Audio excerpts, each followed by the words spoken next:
Janet's blood was warm on my hands. I didn't mean to hurt her, John whispered, his small voice trembling. The knife lay on the cold tarred floor, its sharp edge glistening with blood. Janet's lifeless body was slumped against Mama Coco's shaking arms, her once bright eyes now closed forever. Mama Coco stared at the scene in disbelief.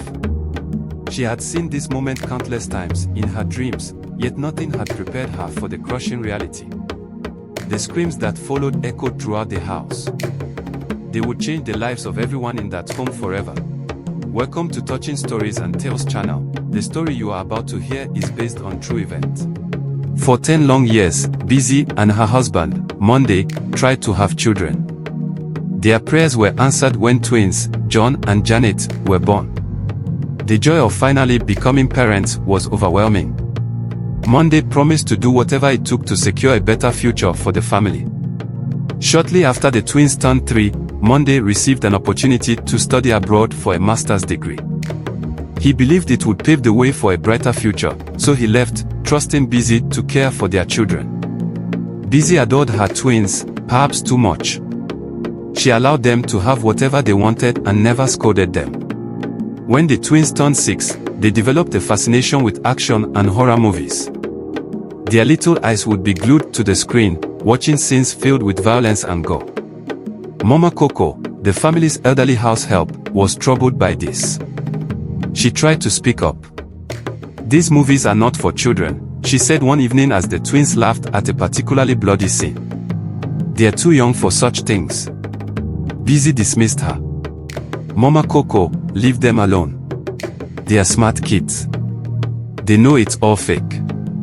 But Mama Coco couldn't shake the feeling that something bad was going to happen. That night, the dreams began. In her dreams, Mama Coco saw the same horrifying scene over and over. John, holding a knife, would stab Janet in the neck. Janet would fall to the ground, lifeless, and blood would pool around her. In the dream, Mama Coco would try to intervene, but her body wouldn't move. After the tragedy, the dream would shift to a courtroom. Mama Coco stood there, accused of killing Janet. She was sentenced to life imprisonment, while Busy cried in the background.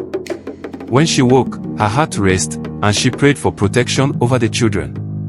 Mama Coco tried to share her dreams with Busy. "Madam, something terrible will happen if you don't stop those children from watching such things," she pleaded. But Busy was dismissive. "You're being ridiculous, Mama Coco. Stop scaring me with your superstitions." Each time Mama Coco brought up the subject, Busy would scold her. Over time, Mama Coco stopped speaking altogether, keeping her fears to herself. It was an ordinary day. Busy had a business meeting and left early, leaving the twins with Mama Coco. The twins were in the living room, watching one of their favorite violent movies. Mama Coco, uneasy as always, busied herself in the kitchen but kept glancing at them. The movie ended, and the twins began playing. It started as harmless fun but soon turned into an argument. "Give me the toy," Janet yelled. "No. It's mine," John shouted back, holding the toy tightly. In his anger, John stormed into the kitchen and grabbed the knife. "Stop bothering me, Janet, or I'll stab you like they do in the movies," he shouted. "John, put that down." Mama Coco screamed, rushing towards him. But before she could reach them, it happened. John, in a fit of rage, swung the knife. Janet gasped, clutching her neck as blood began to flow. She crumpled to the floor. The house was in chaos. John stood frozen, staring at his sister's body. The knife slipped from his hand and clattered to the ground. Mama Coco was on her knees, cradling Janet. Tears streamed down her face as she pressed her hands against the wound, trying to stop the bleeding. "Wake up, Janet. Please, wake up," she cried. When Busy returned home, the scene shattered her. She screamed so loudly that neighbors came running. The police arrived and, after hearing John's version of events, arrested Mama Coco for negligence. Busy, blinded by grief, blamed her entirely. "You were supposed to protect them," she yelled. Mama Coco was sentenced to life imprisonment.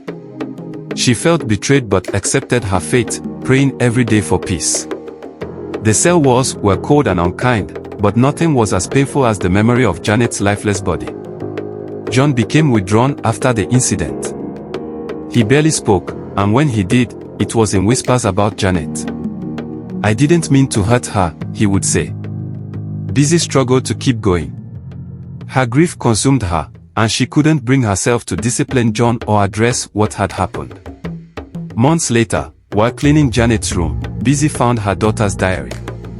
The pages were filled with entries about John's anger.